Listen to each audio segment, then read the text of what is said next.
Hello and what's up to you all wonderful and awesome matriculants. It is a lovely Sunday and we live, guys, just for you, to help you because we love you. My name is Abram and today I'm with Dina. Dina, how are you? Hello, Abraham. Hello, grade 12s. Just relax. It's just paper 2 tomorrow, the easiest paper coming up. So we're looking forward to having you this afternoon. Nice one. It's going to be chilled, I'm sure. And Yeah, we're very here chilled. to help you learn more and learn extra, of course. I know that you guys have been revising and learning so much with us throughout the whole day. So thank you if you've been tuning in onto our shows. Make sure that you let me know on Facebook, facebook.com/learnextra if you still have some questions, because Dina and I are here to help you. Follow us on Twitter. Send us all those tweets at learnextra. We've got notes for you guys. They're all on our website. Look for Exam School on our website, which is learn.mindset.co.za. But even for now, because we love you guys, we have the notes for you on our Facebook page, and we have some awesome giveaways for you guys as well. So Dina, for today, let's just begin. Let us start. And I thought I would start with the most fun section of paper 2, and that will be trig. And we're going to go straight into it because I want to be able to give you some little tips from what I have seen when I do matric marking. Now, I will probably be looking at some of your scripts because I'm going to be helping mark those paper 2 exams. And every year, I am able to just pick out certain things that I wish I could tell you all to do, but this is the moment. I'm telling you what to look out for. Now, one thing that I want to pick up from paper 1 was that sometimes you can overcomplicate things, and we want to keep things really simple. So try and just look at what's been given and try and look for the simplest way of doing the question. Don't overcomplicate it. Remember that question in paper 1 of the 98 factors? Something like that. That didn't need any grade 11 or grade 12 mathematics. It was a simple grade 7 calculation. So let's all try and look for the key focus areas that is going to be simple in paper 2 tomorrow. So trig, here we go. We're going to also do some geometry, and then we're going to take 1 or 2 of your questions that are quite pressing or things that I think are important for everybody. Otherwise, if you're still struggling with 1 or 2 of the concepts, as AB said, let's get back to the notes. So let's get into the trig.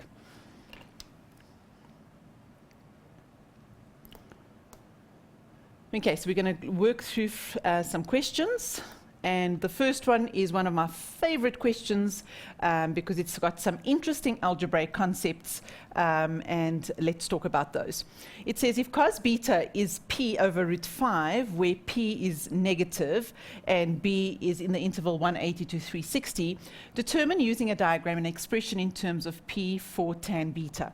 Now, when you're given the information and you've read it, sometimes people, they're so stressed in the exam venue that they forget to go back and reread it. So my tip to my students is always read the question 3 times. One, you want to get some context for that question. The second one is, have I picked out all the important things? So I've just read it once, but 4 things are important. You've been told something about P, you've been told something about the angle, you've been told to use a diagram, and you've been asked for a ratio. That's the second part. We've been able to extract the mathematical portions. The third thing is you go back and you ask, why am I given these pieces of information, and have I used all of them? Because I don't want to miss any single constraint. Grade 12s, every little bit of information that's given is going to be used. In mathematics, we don't have information sitting there for fun. It's going to be used. So let's go and highlight some of those things. Use color to pick up on important bits. We're given a trig ratio. We're given something about P. We're given something about the angle. And we are asked to use a diagram. And we've got to find tan beta. Okay. Now, if cos beta is P over root 5, and we know that every single angle can have 2 positions for a particular ratio, all of a sudden we're not given the size of the ratio. We are told it's P over root 5, so we don't know what P is. But if we keep reading, they tell us P is negative. And read P as less than 0 as P is negative. Because it really does give you a different sense of where those values are. They're smaller than 0, they're to the left of 0, etc. Now, that is the nature of that variable. And when you started algebra way back in grade 8, the notion of algebra was that P can stand for 2 possible values or 3 possible values or an infinite number of values. So P replaces a particular value.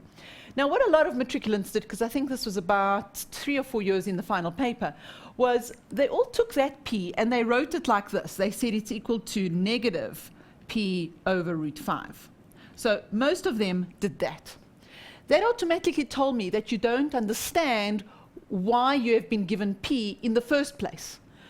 If p's nature is given as a negative value, inside p, you've already got that negative sign. I don't have to go and take the additive inverse. By taking the additive inverse of p, the fact that they've told you that p is negative, if you take the additive inverse of a negative number, you've actually made that ratio positive. So p at this stage could both be positive and negative, and you could have beta in all 4 quadrants depending on whether it's positive or whether it's negative. They've told you it's negative, but by doing this, you have changed the sign of the variable. So the nature of the variable has been given. You don't have to go and create that sign. Okay, so let's just undo this. There we go. It's just right. So that's not correct. Let's see how we would attend to cos b being negative. Okay, so we have been told that p is negative. In other words, what we have been told is that we've got a negative divided by a positive, so cos b has been given as a negative ratio. That's really why that p has been given as a sign. And as I said, the majority of people, 90% of people, went to make that as a negative. Okay, now cos beta is negative, and they've asked you for a diagram. Don't forget what you've been given along the way. When cos is negative, we can have b as obtuse angle, or we can have it in quadrant 3.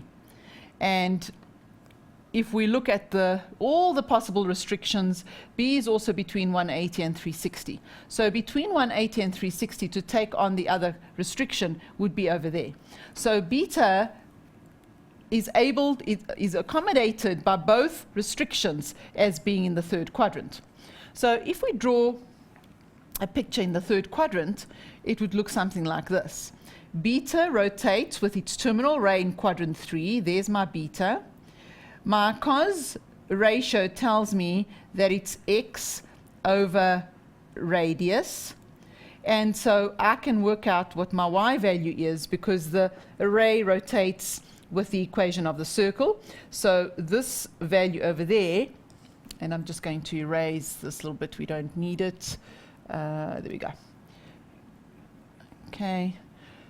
Just to calculate what this value is, it would be r squared minus x squared would be y squared. So that would be root 5 squared minus p squared equals y squared. So y could be plus or minus the square root of 5 minus p squared. There's a whole lot of algebra that you must be able to do with trigonometry. So I'm now taking the square root of 2 terms. The thing that a lot of people want to do is to say that that's the square root of 5 minus p, but you can only take the square root of 1 term. So it stays in the square root function. It's plus or minus, but because I am in quadrant 3, my y is going to be negative. So this y value over here is negative root of 5 minus p squared. Now, notice that p, they told us p is negative. So in the 3rd quadrant, x is negative, and then the y value is also negative. So make sure that x and y in quadrant 3 are both negative values. So if I want to work out what tan beta is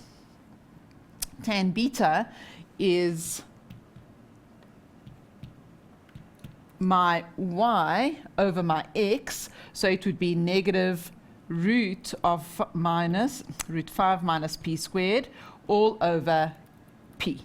So that would be my tan ratio. So it would be a negative, p is negative, remember, it's inside the p that's negative. So a negative divided by a negative is a positive, and tan of a 3rd quadrant angle. So everything is matching. Make sure that you look at the signs, make sure that you look at the ratios signs, that they're also correct, and that you're confirming that as you go along. Okay, so the biggest error that we make is by changing the nature of p. If p was a number, if they told you that p was 3, but that in quadrant 3 you would have to have a negative x value.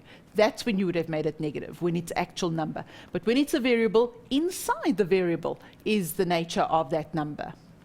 Okay, and then the other one that we messed up quite badly is that some of you don't understand what cos 2 beta means. So a lot of you did this, no, not a lot of you, a lot of the matrics back then, they said cos of 2 beta is equal to cos of 2 times, and they took whatever you were given earlier, which was root p over root 5. So they took it like that. Okay, for anyone replacing beta with the ratio of cos beta, you have not understood the meaning of a trig ratio. Okay, beta, as it stands here, is an angle. And if you replace it by p over root 5, that is a ratio. So remind yourself always that you cannot replace angles with ratios. So that is the biggest boo-boo ever in trigonometry. So what do we do with cos beta?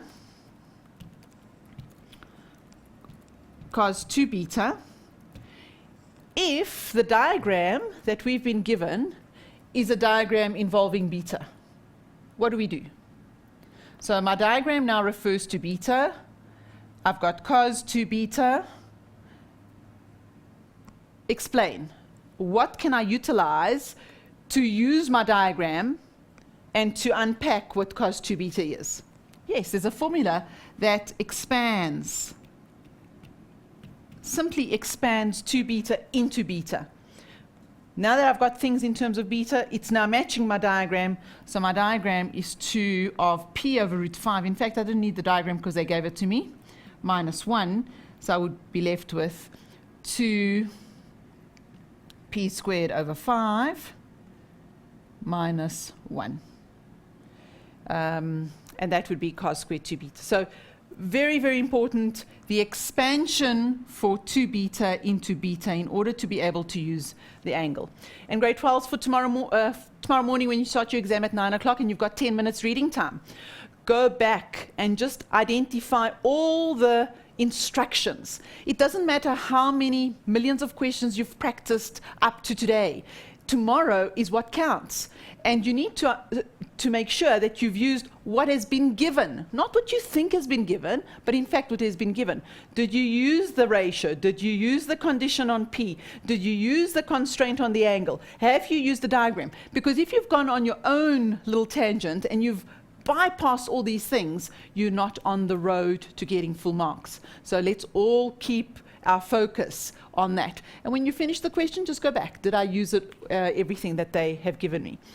Okay, now I want to look at just an extra question, which I think is very good to also pick up on the double angle. And that was a question that was in last year's Gauteng paper. Sine 2x is equal to root 15 over 8. If x is in the set 45 to 90, okay, find cos x. What is cos x? Okay, I know this question's also be done here, but I want to again focus on how important it is to work with the angle that's in the diagram and the angle that's given as a common angle, and that we can't be using 2 beta in the one case and beta in another case and hope to get somewhere. We have to have either everything in 2 beta or everything in beta. So you need to make a choice. Okay, so if I was going to use this ratio, sine 2x equals root 15 over 8, that also asked you to use a diagram to solve for cos x. What are we going to do? Because we have 2x here and we've got x over there. What diagram are we going to use? Suggestions, grade 12s? If the question is about cos x, then we should try and work with maybe x, or if it is sine 2x, we should be able to draw on our diagram a cos 2, an angle of 2x. The size of the angle should be 2x, where the terminal ray stops at the 2x. So what exactly are we going to do to be able to get to that. Which way are we going to go? Right, I've got my sine 2x, and I can only work with my diagram, or maybe I can use other formulae to help me to get to x, but my terminal ray would be either quadrant 1 as 2x, because that's given, or quadrant 2 as 2x, because that's also given. Why do I say it's given? Because the ratio is positive, it's fixed. So it's either quadrant 1 or quadrant 2. However, my domain is not given in the same with the same angle, so I need to adjust my domain. So that's 2x is between 90 and 180. Can you see now I've got a common angle? So my 2x isn't sitting in both quadrants, my 2x is sitting here in quadrant 2. So there's quadrant 2, and so my ratio is radius over y. And so my value for y over here is root 15, and x I can find, no, that's not root 15, that's 8. So let's just fix that, that's 8. And my radius over here is root 15. Okay, so find the x, it's radius squared minus y squared is equal to x squared. So that's 15 minus 8 8s are 64 is equal to x squared.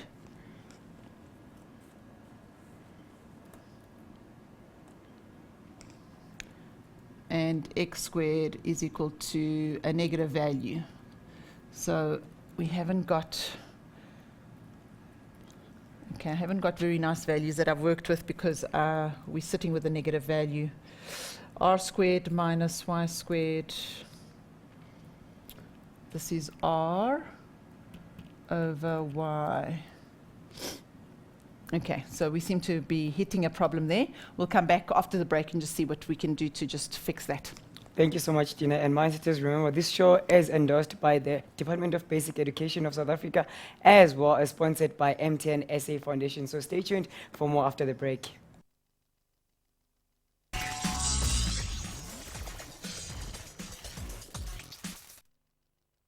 Welcome back, awesome and wonderful Matric Mindsetters. Relax, guys. We're here with you guys. We're going this way together. Hashtag walk together. But now we have an awesome giveaway to tell you about. If you haven't seen the advert on our show or on our channel, well, you should be knowing now that we've got a competition which is called Be a Bright Spark. So if you think you are a bright spark, all you need to do is to buy yourself this official Safeways K53 Learners and Drivers Manual, or download the cool Android app which is available from Google Play. That's the first thing. Second thing, you jump to our Facebook page, which is facebook.com/learnextra, like it, and also like Safeways K53 Facebook page. And then the last thing you do is to fill in an entry form. Keep your slip, guys, if you have bought the book, and then you enter yourself for a competition to stand a chance of winning a Chevy Spark L.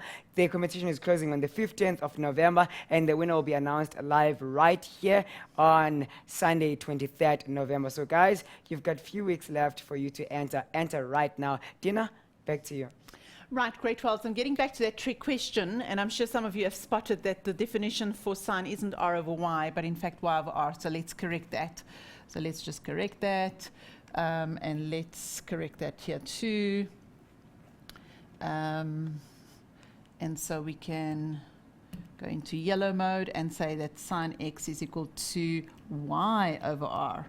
So I think I've made my point. You need to be careful when setting up your definitions to make sure that you haven't swapped things around. Otherwise, you get contradictions like that. So r would be squared minus y squared to give us x squared. And r squared would be 64 minus 15, which gives me x squared. So we've got a 49 as x squared, and we've got x as, in quadrant 2, x is negative 7 because we're in quadrant 2. Always give a reason why you are taking the negative or the positive. So this value over here would be negative 7 and 8. Okay, so now we want cos x, and now we're stuck because we've got, we've been given 2x as our angle. not a problem. We can go cos 2x equals 2 cos squared x minus 1. And we can then find out what cos 2x is from the diagram, which is x over r. So it's negative 7 over root 15. We can then add 1 as 2 cos squared x. We can then divide by 2, take the square root of that, and get to cos x. So we can always get from cos x to cos 2x via the expansion formulae. And that, grade 12s, is quite an important concept of grade 12 trig, is being able to use the cos x, the cos 2x, and interchange them depending on what you're given. So the link is always that expansion formulae, 2 cos squared x minus 1, or one of the other two that may be useful as well. Now, I know that some of you are asking, shouldn't P be negative because it's in the third quadrant? That's why they've told you that P is negative. Yes, it's negative, and yes, it's in the third quadrant, but I've said earlier, for some of you who are still asking, if I tell you that I have a value of P, P could be 2 or P could be negative 2. When P is negative 2, you're not saying negative P. The nature of P is that it can both be positive or negative. And you've really got to come to grips with what algebra is about, because it's the definition of that algebraic term. I don't make negative P when I want to talk about negative 2. P can be positive, P can be negative, but I can constrain a condition into my problem to say I only want to take the negative case. I don't want to take the positive case. In that case, we work with P as a negative number, but it doesn't go onto the diagram as negative P. Otherwise, if you're taking it as negative 2 and you put a negative there, you're going to make it a positive 2. So you're no longer talking about it in terms of its condition. Okay, so let's... Dina? Yes? Before you move on, there's some mindsetters that are saying, on that last question, the trig question, isn't sine supposed to be y over r and not r Yes, over y? I've just discussed that. All right. Yes, yeah. Thank you very much. Okay, Thank you thanks. for picking that up. Yes. That's why it wasn't working out. Okay, let's just throw in a little bit of Euclidean geometry. Grade 12s, you are the first group since 2008 to be writing Euclidean geometry as part of paper 2. So after 6 years, we're back on track and putting some Euclidean geometry in. And the best part about Euclidean geometry is you can get some free marks. You know that there's going to be a theorem. There is going to be one of those circle geometry theorems or the proportion theorems where you're going to get those free marks. You can be guaranteed tomorrow of 6 or 7 free marks. Now, isn't that wonderful? That takes the pressure away straight away. I know that I can't get 0 for my paper tomorrow because I am going to get some free marks. But you've got to know your theorem. So there is a link up on the page for you to go and look at your reasons and your theorems to make sure that every single statement you give has got a reason accompanying it. So go to the link and just go and revise that. It will be wonderful that you can score those marks tomorrow. Okay, so the question that we have is a diagram with AD 15, DB 10, and AF 12. And we've got some parallel lines, and we need to calculate the length of AC. So as we look at the picture, we really notice that there's 2 sets of different lines that are parallel. And as a focus tip, we want to focus on those parallel lines. We want to see what triangles they're creating. That is part of our focus.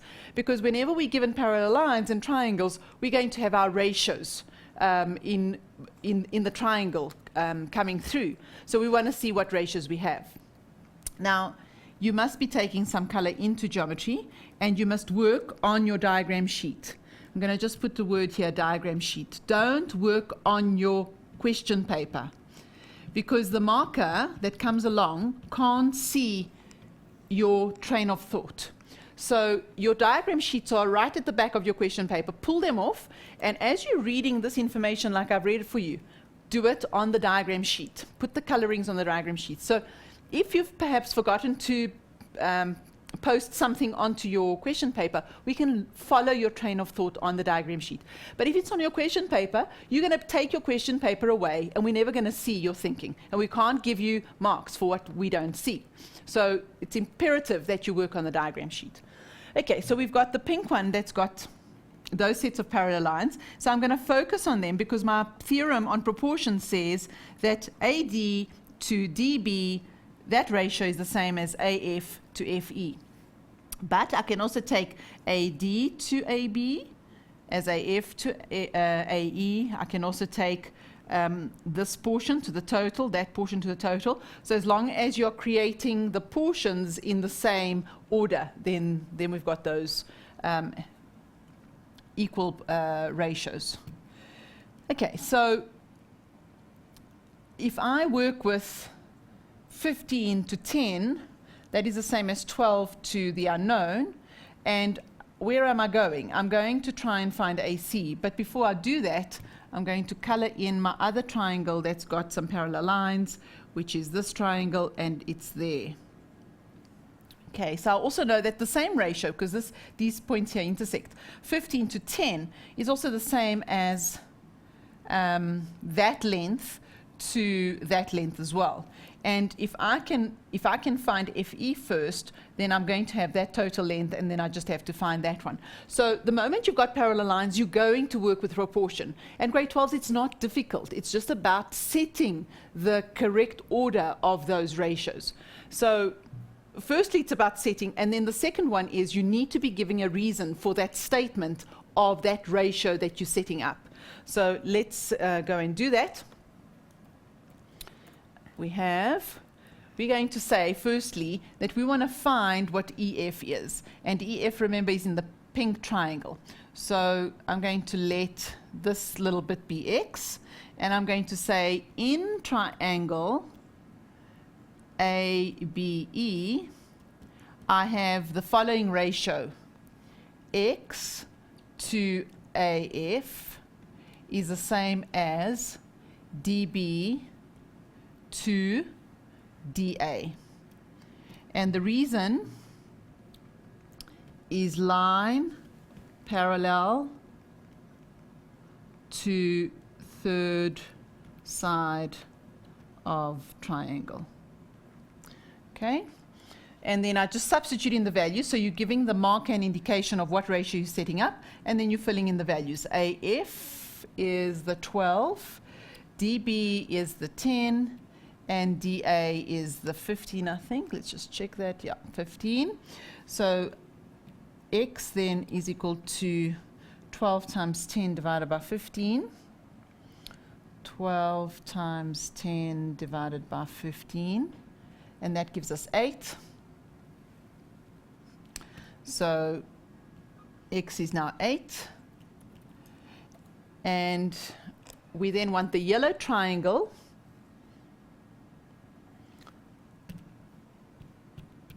in triangle ABC. We have DE is parallel to BC. And so the ratio from parallel to parallel, so if I make that Y, so Y to 20 will be the same as 10 to 15.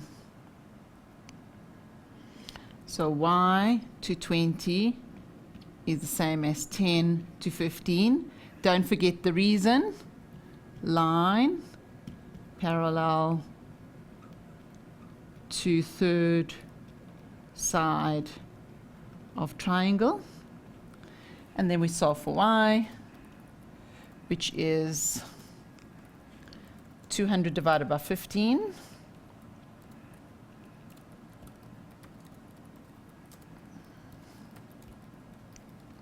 Thirteen and a third, so Y is 13 and a third. Okay, so very important, give statements. Don't only assume that the person's going to understand what you're saying. Statement and a reason. Every Euclidean geometry statement must have a reason. And when they're parallel lines, look how easy it is to focus on creating the ratios from the parallel line. So if you can't even finish answering the question, at least set up the ratios that you found. Maybe you haven't been able to connect them, not a problem. Any parallel lines that are given with a triangle, write down what those ratios are. You possibly could get 2 or 3 marks out of a total of 5, so you're scoring some marks. Your whole point is to gain marks. We don't have to try and complete a question. We need to try and go as far as we can as well. So don't leave any gaps. Tomorrow you want to fill in every single question. Okay. Any questions so far? Not on this question, Dina. Okay. Yeah. All right.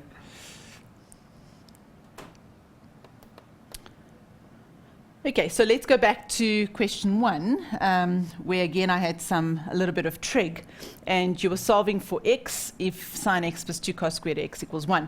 And the most often asked question is, does this mean general solution? Grade 12s, every single equation in trig, you should always try and find the general solution, because you want to find all the infinite number of solutions you can possibly get. And then maybe if there's a domain, you want to restrict to that particular domain. So set in your mind, I always want to find the general solution.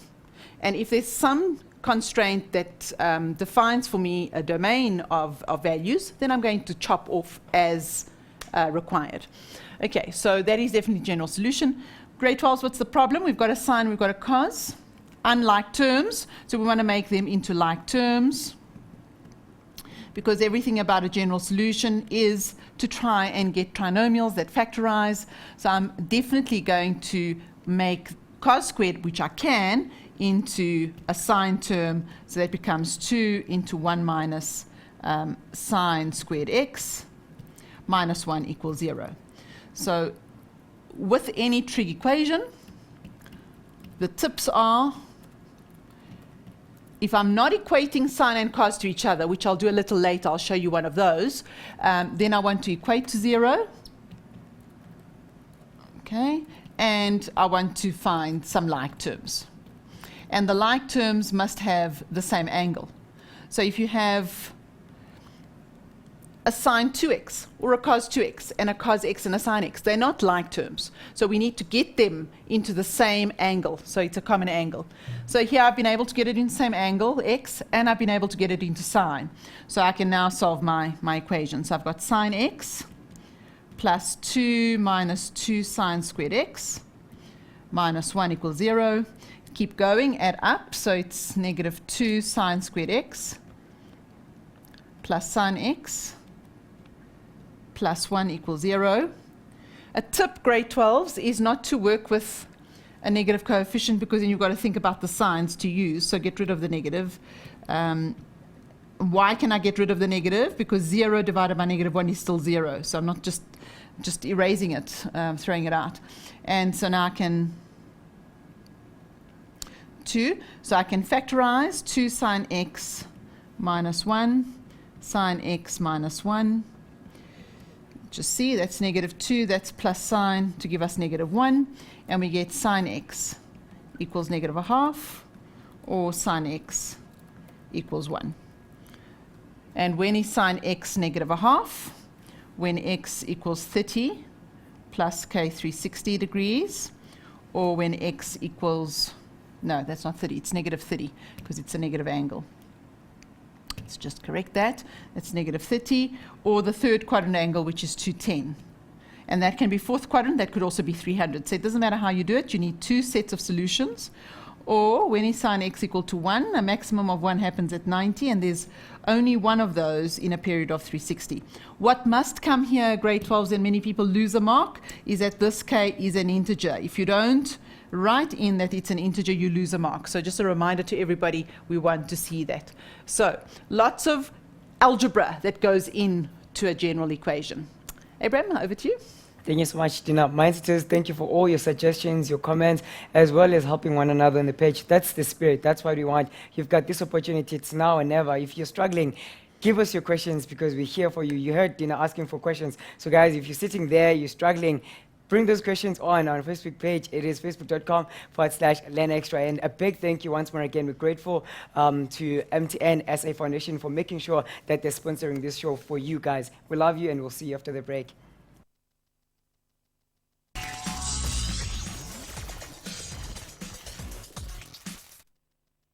Welcome back, Mindsetters. If you're struggling, we're here for you. And if you just joined us now, welcome. And make sure that you pay more attention to what Dina is doing. Get your notes. That's what we want you guys to do. If you missed our notes, they're all on our Facebook page.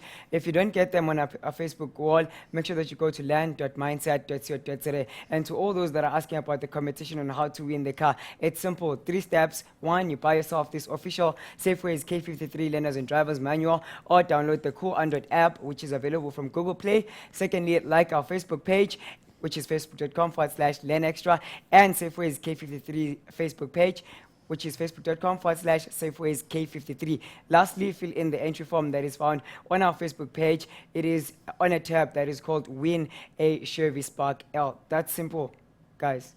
Gina? Welcome back, grade 12s. And just a little tip.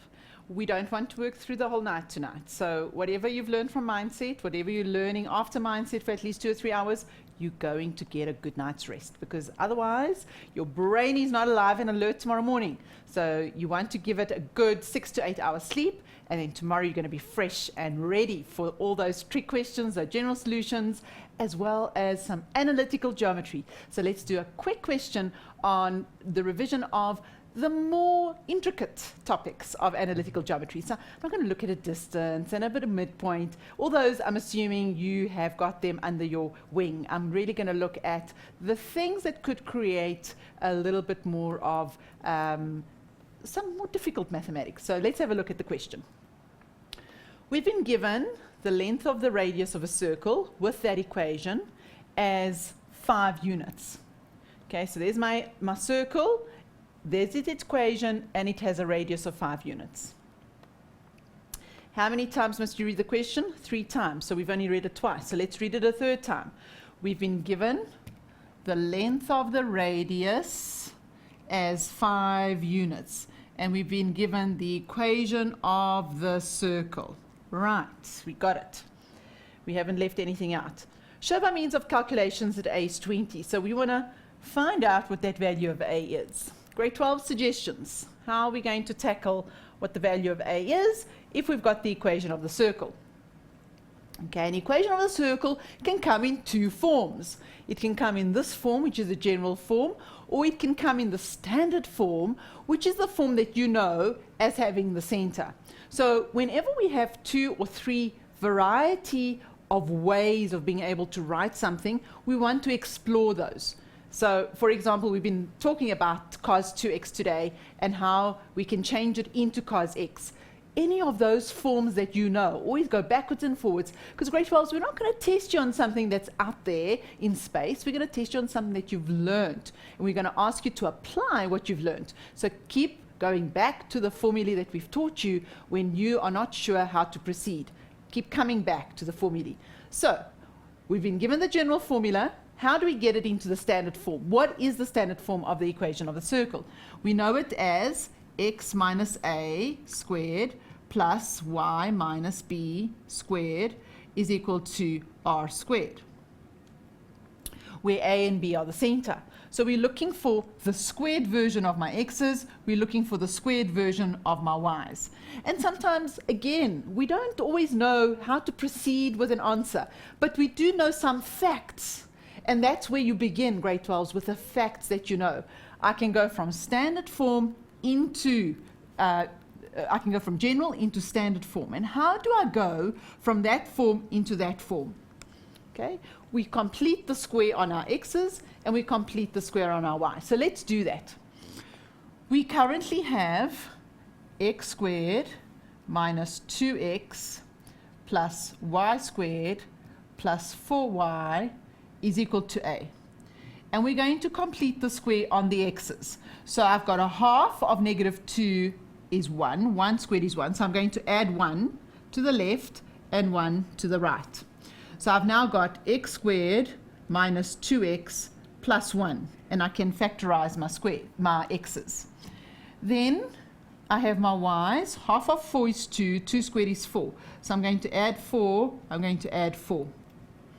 So now I've got my trinomial in y squared plus 4y plus 4 is equal to a plus 5. So I'm going to ask you something about A. So currently I'm not really looking at the blue and the green portion, but the blue portion does factorize as x minus 1 squared. My green portion factorizes as y plus 2 squared. And I'm going to pause there a moment and say, okay, well, that's something interesting on my circle, because I now know its center.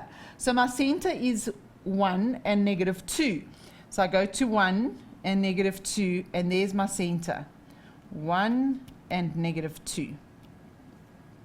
And I also know that any length of the radius on the circle is a length of 5 units. I've been told that. Okay, so now grade 12, you need to concentrate hard, and we've placed that center on there, but we now have that it's equal to a plus 5. And what is a plus 5 in our standard form? A plus 5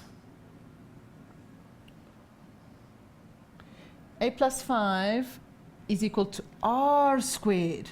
The whole of the right-hand side is r squared. So this a plus 5 is equal to my radius squared from my equation of the circle. And that means that my radius has been given, I've placed it on my picture, there it is, 5. So if my radius is 5, then that becomes squared. So that gives us a plus 5. Okay, so this was the key thing, that the right-hand side of that standard form is the same as r squared. But the radius was given as 5, so that becomes 25, which makes a 25 minus 5, and hence a is my 20. Okay, so this analytical question has actually shown us two very important ideas that you want to take into your exam. The first idea is, when something is given to me in one form, how many other versions, how many other forms can I write it in? And for our equation of the circle, we can write it in 2 different forms. And then keeping tabs of how the form is giving you some new information. So in this form, in the general form, it gives me nothing. I can't extract center, I can't extract radius. But in my standard form, I can extract two very important pieces of information: the center of the given circle as well as its radius. And for this question, we had to connect that a plus 5, which was an invisible r squared. You needed to connect those two. Those two were equal. And then obviously substituting the 5. So the two ideas is the different forms of things and how I can use them, and for this equation of the circle, how to be able to extract the center and the radius by completing the square on both x and y. So can you see this afternoon we've been actually using all the topics that we've covered in algebra. We're completing the square, that's an algebraic topic. We're adding like terms and factorizing in trig equations. So if we're not very good at algebra, we're going to battle with the trig. So keep thinking that the algebra is connected in trig. Okay, then write down the coordinates of the center. We've already worked that out. And if A is a point where, okay, grade 12s impress me, well, how do you read that? Y is positive. Okay, just gives us a lot more info if I say positive rather than greater than 0. Is one of the points of intersection of the circle and the straight line. X equals 4. Let's extract what's important. If something is intersecting at x equals 4, determine the values of x and y. Okay, so we've got the condition on y is positive. The moment you're told that, you need to ask yourself, where am I? Which quadrant am I in if y is positive? So I'm dealing with quadrant 1 and quadrant 2. The moment I'm in 3 and 4, I'm no longer having a y that's positive. One of the points of intersection of the circle is a straight line, and it's a vertical line. So where's the line x equals 4? Go and draw it in. That's my x equals 4. Everything that's given to you tomorrow, go and draw it in. Put it on your diagram sheet. Remember I said to you at the beginning, your diagram sheet is your communication with a marker. So make sure that you have every thinking part of your exam tomorrow on that diagram sheet or on your answer script. Okay? go and draw it in. Find the values of x and y. So let's go back to our diagram. Here's my diagram sheet, and here's x equals 4. So let's draw in x equals 4, somewhere along here, x equals 4. Okay, what's it doing? I can see straight away it's intersecting there and there. Can you see they told you that they want this point of intersection, not that one, because they told you that y has to be positive. Okay, well, that's no problem. We can now go to our equation, and we want the point of intersection. We're very good at that. We know that we're going to equate one to the other. But now you've got two versions. You've got the general form that you were given, and you've got the standard form that you worked out. Which one should you use? Now, grade 12s, I would use both as a checking mechanism, that you've got time. I would always use the one they gave me, because if I've made a mistake in my working, I can now rectify it to the question that was given to me. So I'm going to use the first one. I'm going to use the one that they gave me, because that one must be correct, right, if they've given it to me. And I'll try and confirm with my equation and see that I haven't made any errors. Okay, so the equation that we were given was x squared minus 2x, x squared minus 2x, plus y squared plus 4y equals 20, because they've told you that a is 20, so we can work with that. And we know that x is 4, so we substitute x equals 4, and we get 16 minus 2y plus y squared. Why are we writing 2y? We're getting a really... Let's just fix that. That should have been 2x. Okay, so minus 2x, and 2 times 4 is 8, so minus 8, plus y squared plus 4y equals 20. Write a nice little quadratic here to solve. Plus 4y, that's 16 minus 8 is 8. 20 comes across this way, so it's negative 20 plus 8 is negative 12. And we get y minus or plus 6 and y minus 2 is equal to 0. So y equals negative 6 or y equals 2. Go back to the question. Go back, go back, go back, go back. What do they say? Lost the question here. Y is positive. So we're going to go down here and say the question constrained me to just give that answer. And so you therefore say, therefore, A is the point for 2 given that y is positive. Can you see how you're giving reasons as to why you've made those choices?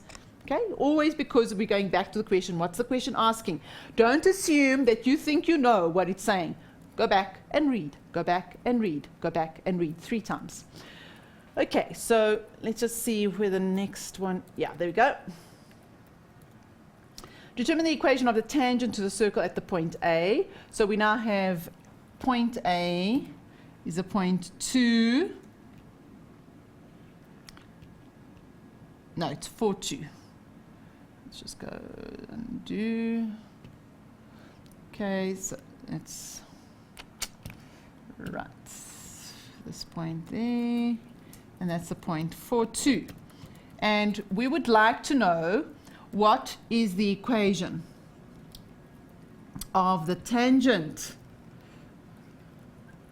Okay, so we're building up our little tips for tomorrow. We want to read the question 3 times. We want to highlight what's important. We want to finish the question and go back and make sure we've answered it. We also want to use different forms to combine given information. Equation of a circle can be written in 2 forms. One form gives us something, one form doesn't. Cos 2x gives us something. Cos 2x is also 2 cos squared x minus 1. So we've been writing things in different forms. Now we have this word tangent, which can be used both in analytical and in Euclidean geometry. And the word tangent in analytical geometry is loaded with information. So let's go and put that information. What is the information that we know when we're given a tangent? We just don't read it and then stare into space and hope for the best. We actually say that the definition of that tangent is that it has a relationship with the center that we found. And the center, I've forgotten now what it was, but let's go back there. It was 1, -2. Okay, so it's now 1, -2. So grade 12's tomorrow. Take some color. Go draw in the radius, because it has a very special relationship with the radius. A tangent is always connected to the radius, and it's connected to the radius through a 90-degree. Can you see that if you draw a perpendicular into analytical, we automatically get our theorem on the gradients? So I cannot work with a tangent by itself. I need to work with the tangent and the radius at the same time. And once I've drawn the radius, I now have some very useful information. If I have the gradient of the orange, then I have the gradient of the pink. So that's all I need. Gradient, can you work it out? Of course, it's there. Can you work that gradient out? Yes, and then you've got a point, so you can find the equation of the tangent. So hidden inside that word is this relationship with the radius. And the relationship is that they are perpendiculars. And the more perpendiculars you have on your diagram, the more information you have to work with. So we're building our little tips. When I see the word tangent, I go and find the radius straight away. I draw the radius in, I mark off the perpendicular. You've got to go and do that. No one's going to do that for you. You ready to do that? Great. Back to you. Thank you so much, Dina. If I was you, a mindsetter, I would be writing these notes and tips down, because what Dina has been giving you, it's very handful. You're going to need it tomorrow. But otherwise, I've seen your questions, and after the break, we'll be tackling some of them. Stay tuned.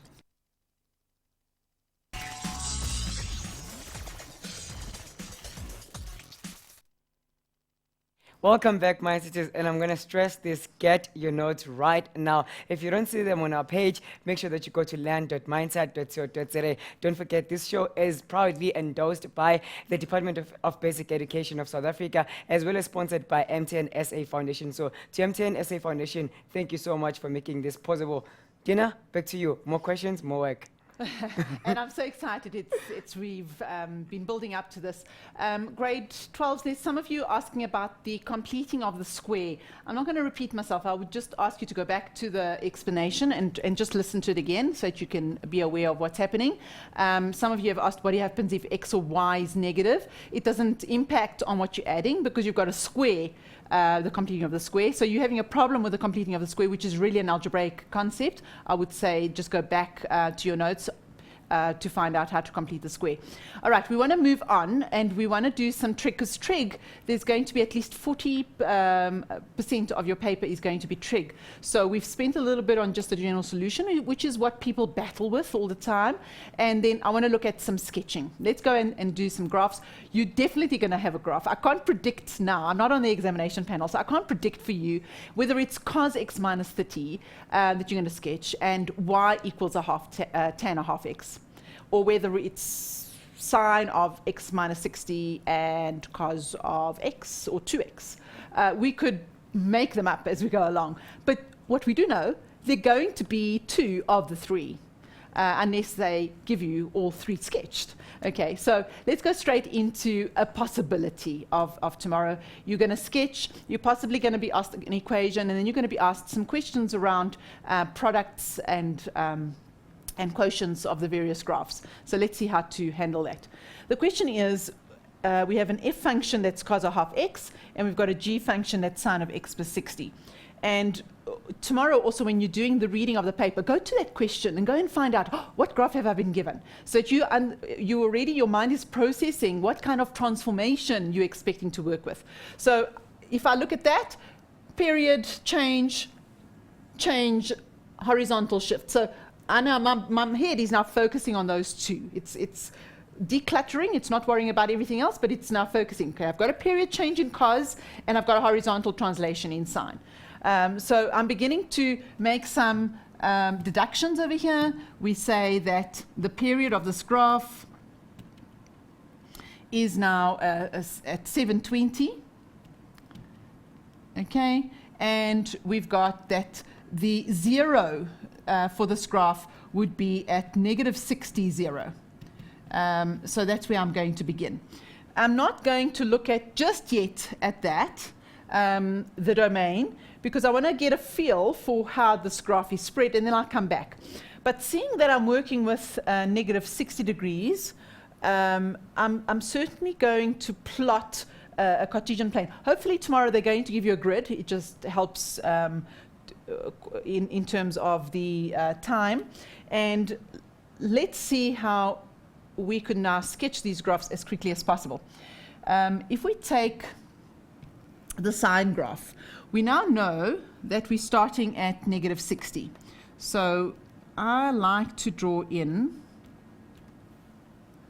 negative 60. Maybe I won't have enough space. Let me just shift this over slightly to the left, so we've got a little bit more space. So, because I can see we go from negative 60. So I'm going to go negative 90. And then this side, I'm going to have a 90. 1, 2, 3. I'm going to have 180. 1, 2, 3. 270.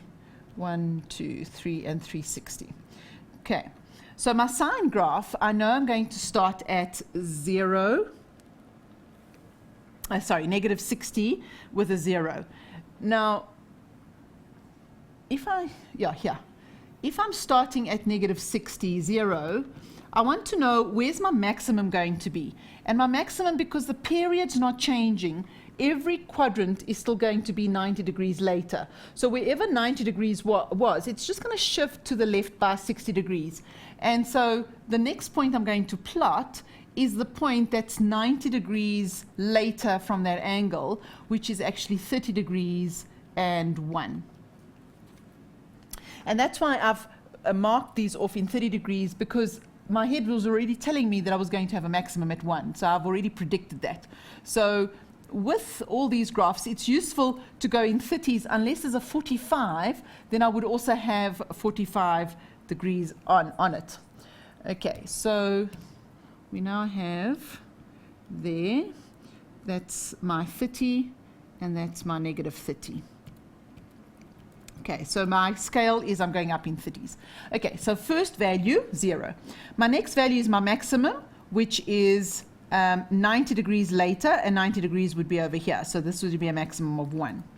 Then my next value would be 90 degrees later. Can you see it's 120? And when I go from a 0 to a maximum, I'm going to go backwards to the 0 at 120. So here we go. 120 would be over there. So there's my 0. So my sine function starts at 0, reaches a maximum, goes back to 0, and now where does it go? Where would it go to a negative 1? To go to a negative 1 at 210. Okay, it would be negative 1 at the minimum. So 210 would be over there with a minimum of negative 1. I'm just putting in negative 1 here and a 1 there. So there's my negative 1. And then it will reach 270. No, 300 degrees. It will reach another 90. If the period doesn't change, I'm going to add 90 degrees, 90 degrees, 90 degrees to find where the maximum, the 0, and the minimums are. If the period had to change, then I would only add within that period range. Okay, so that would be back to the 0. So 300 would be over there. Okay, and that would be 0. So now I've got this graph going through there, going there, and up there. Right. Because I've marked this paper last year, I know that many matrics are losing marks if they have arrows going through there. This is where this domain becomes quite important, is that the graph goes from minus 60 to 300. So square bracket means I need a closed circle at negative 60, and I need a closed circle at 300. So I'm going to do that. It starts there, and it stops there. Any arrows that you indicate, -1, and you don't want to lose silly marks like that. So make sure it's bounded. It starts and stops at a certain place. So that was my sine graph. What happens to my cos a half x? Let's draw that in blue. And we now know that the period is 720. So when my cos graph starts at 1, okay, instead of my 0 going through 90, where's my 0 going through? it's now going through 180. Because my period for this graph, my period is always, for the cos graph, it's the period of the parent graph divided by half, which becomes 720. Now, if you divide that by 4, you're going to plot, let's just go there. If we divide 720 by 4, we get 180. So we're going to be plotting every 180. So the first 0 is at 180, and then the minimum is going to be at 360. It's going to be somewhere over here at 360. So my graph is going to do something like this. It's going to go there. But can you see that they've asked me to stop at 300? So I have to stop my graph at 300. I've got to stop this graph at 300. So I'm going to erase my extra bits, erase it, otherwise you lose a mark. You're going to plot that value there as 300, and a half of 300 is 150, so therefore the cos of 150 is the same as cos 30, which is negative root 3 over 2. So you write in the endpoints of that. And then this one over here, it ends at 60, so I know it's going to come down here, like about there. It's going to stop there. And so you're going to find the coordinates of that value, which is negative 60. And cos of negative 60 is cos of negative 30, which is also a root 3 over 2. So you fill in the coordinates of the endpoints. You fill that in. This graph was F. Put in F and make sure you've labeled G so that the marker can give you marks otherwise. Okay, so how do we give marks? Did you have the endpoints? Did you have the coordinates on the x-axis and y-axis? And is the shape correct? So 3 marks. The yellow graph, endpoints, yes. Coordinates, no. Let's put in the coordinates over here. This is 120. Coordinates there. This one is 30 degrees and 1. And this one is 210 and minus 1. And off we go. So that is how you're going to mark. So grade 12s, you listened carefully.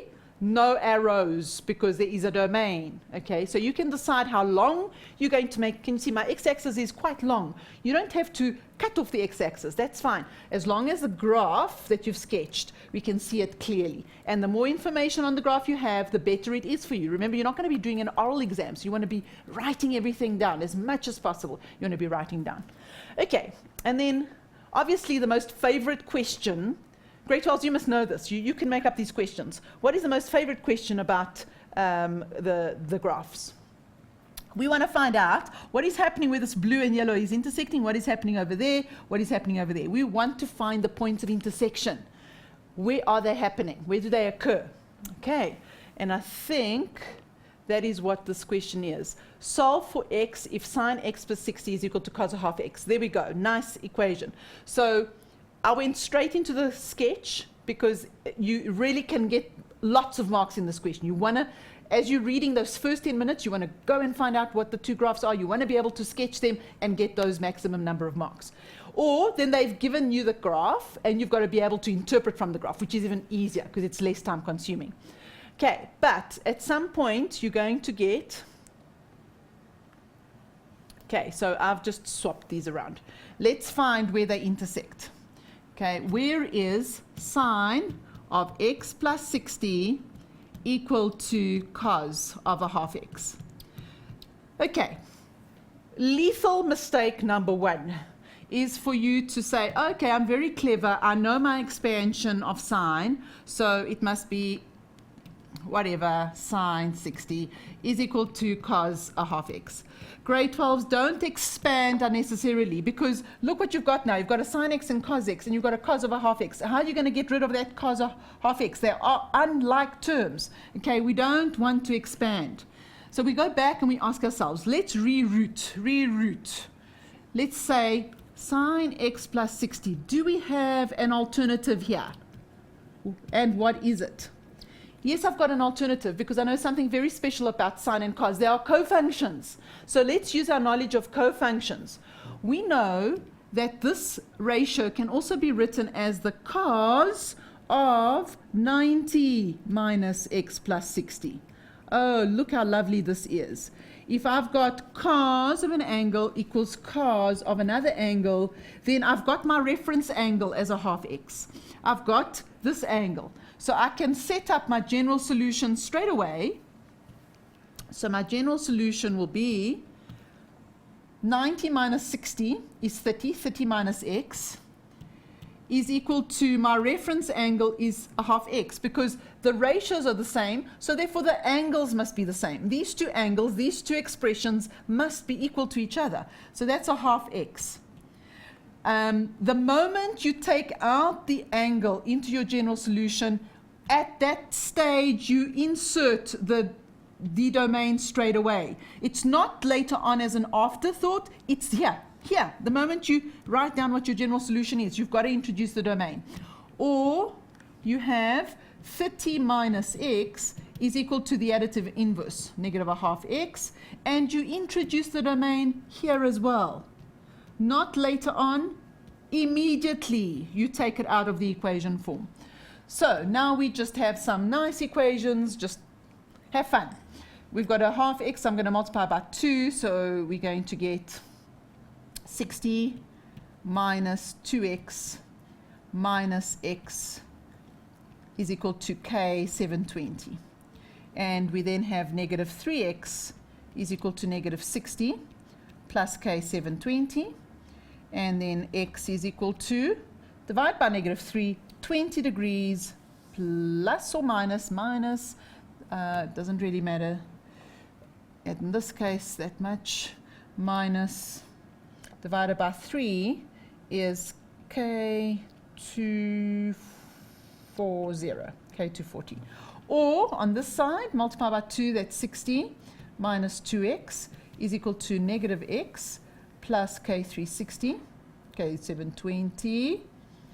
And we then connect our x's, so that's plus x, so we get negative x over here is equal to negative 60 plus K720. So x is equal to 60 degrees plus K720, plus or minus, it doesn't matter in this case at all, because you're going to be adding multiples. Okay, grade 12s, what are we forgetting to write? We need to say these solutions must have a k that's an integer. Without that, we're going to lose a mark. Okay, can you see we got a 20 degree and a 60 degree? Let's go back to our graph. Okay, what's happening on our graph? Where's the 20 degrees? Can you see it's over there? That's the 20 degrees. And can you see that your 60 degrees would be about there? So they are intersecting at 20 and 60, and then there is multiples of another angle that are getting us to that one there as well. So very important to see the connection between the general solution and the actual graph. So going right back, people will be tempted to expand. No, keep things together. Keep them as one term if possible. If you're connecting sine and cos together of different angles, you're not going to be able to get them into like terms if it's a half and x. Good luck with that graph for tomorrow, grade 12s. On graphs quickly, I know that we're supposed to take a break. Are the mindsetters allowed to draw the graphs using different colors? Yes. Okay. Yes, they are. Yes. All Okay. right. Yes, Well, definitely. We'd love to see colors when we're marking. Keeps us awake. Cool. Thanks, mindsetters. We'll see you after this break.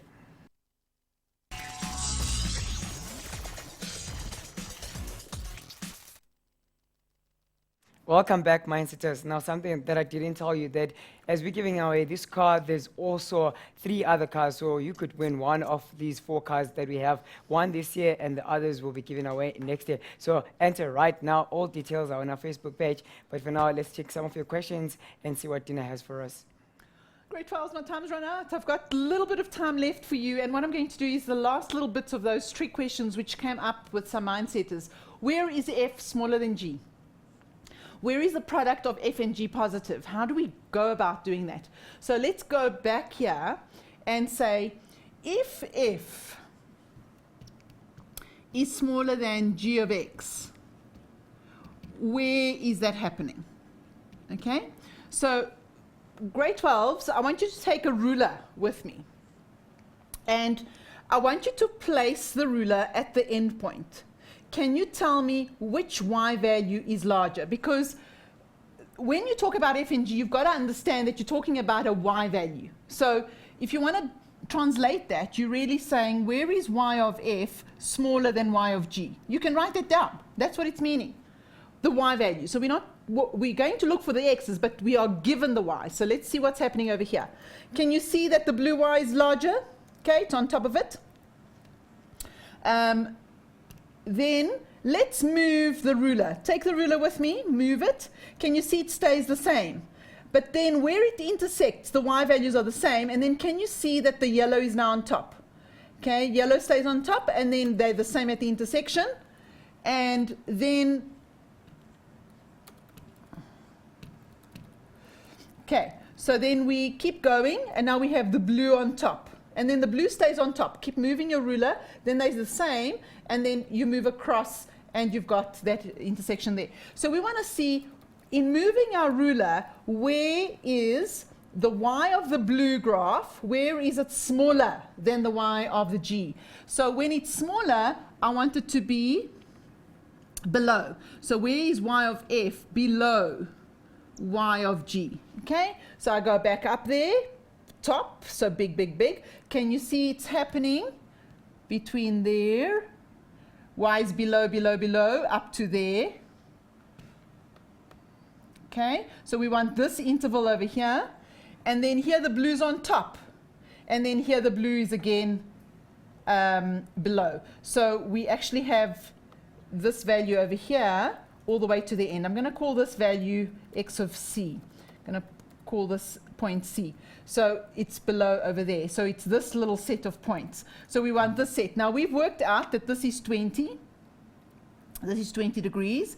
And we've worked that out that that's 60 degrees. So we've got between 60 and 20 degrees. And I can't tell you, grade 12s, how important it is for you to just use your ruler to show how the points are above or below, above or below. They change at the intersection.